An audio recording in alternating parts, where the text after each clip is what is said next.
It's on to Pac-12 play the rest of the way now. Starts with USC this Friday, big game at our place. They're all big games in the Pac-12 conference, and so we've got to be at our best. They're a very talented team, probably the most talented 1 and 2 team in the country, and very, just very dangerous. They got a lot of weapons. They're physical, they're fast, well coached, and so it's going to be a big challenge for our football team. They got us last year at their place. I think we were 6-0 at the time, and so they were able to kind of stop our momentum last year. So we've got to try to play better this year. That's for sure. We turned the ball over quite a bit against them last year. I think they had 3 interceptions. The one linebacker, Brennan Smith, who's a very good player. So we've got to try to not let that happen again. Extremely talented, like I mentioned. They have as good a personnel as anyone in the country. The receiver, Juju Smith-Schuster, is tremendous talent. The running backs, seems like they've got 6 or 7 running backs that are all really, really good. I mean, they've got a whole stable of backs. Offensive line's got size and athleticism.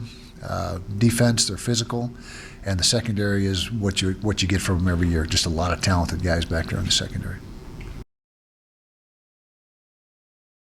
You go out and you prepare the best you can every week, no matter what your circumstances are and what your win-loss record is. But you're right. They're a good football team, and like I said, they're probably the best 1 and 2 team in the country, certainly one of the best.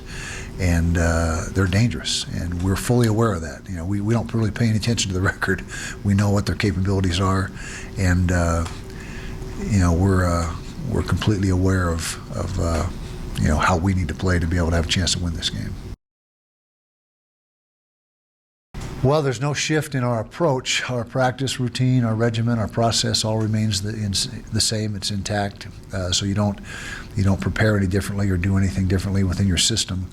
But we want to try to challenge for that Pac-12 South title, and this is the first step in that regard. The non-conference games obviously don't have any bearing on that, but this is step one in a challenge for our team to try to be chasing that championship. Not offensively, very similar because the majority of the offensive staff is still there. But defensively, a new coordinator on defense, Clancy Pendergrass, who I've got a ton of respect for. I think he's one of the top coordinators in the country.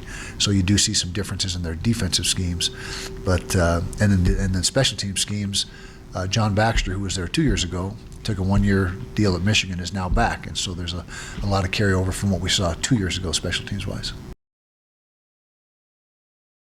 He's a good player. Yeah, he's a really good player. He played a bunch for him last year as a true freshman. He's starting now as a true sophomore, and we recruited him hard. Yeah, we thought he was one of the best players in the state, and we would have loved to have had him become a Ute, but he chose to go elsewhere. But got a lot of respect for what he does. And we don't know the answer to that, obviously, but the Brown has been the starter, and then Darnold's the guy that came in and got some time. Darnold's got a really strong arm. I mean, he's got a really good arm, and so I don't know. They've got to be searching for ways to get things corrected, and that may be something they look at, a quarterback change. I don't know. That's that's obviously their decision, but we've got to be ready for both those guys, and they're both good athletes. Big challenge, punt return and kickoff return. He does it both, and he does them both very well. And so you got to try to keep the ball away from him. He's dangerous, and if he gets the ball with a little bit of space, you're in trouble. And so we got to do a great job with our punt team this week of trying to neutralize that, as well as the kickoff coverage, because he's as good as there is in the country, maybe the best in the country at returning kicks and punts. We just keep preaching it and keep stressing it, which we always do. It's nothing new, but that, you're right, that has been our biggest issue to this point in the season is turnovers, and particularly turnovers in the red zone. And we were a little bit better on Saturday night than we were the week before, but still not good enough at finishing drives overall, and in particular taking, not missing out on opportunities to score points in the red zone. And so it's something that will continue to be a point of emphasis, and we'll just keep coaching as best we can. Incremental progress each week. I think we've taken a step forward each week overall, although our deficiency in finishing drives is still there. That hasn't been cleaned up totally. But I think Troy's starting to settle in. I think we're executing just a little bit better each week. And, but to make us become who we want to become offensively, we have got to start finishing drives. That's really the last piece to the puzzle, because we ran the ball efficiently Saturday, over 200 yards. We're throwing the ball much better than we have in the last couple of years, and but the red zone, the red zone production and finishing drives, taking care of the football, number one, and particularly in the red zone. Well, first of all, our D lines is a good group of defensive linemen, and they're talented. They're physical. And we felt going into the season they were going to be a strong suit for us. That's proving to be the case. They're a little bit quiet the first week, but they're starting to make some more noise.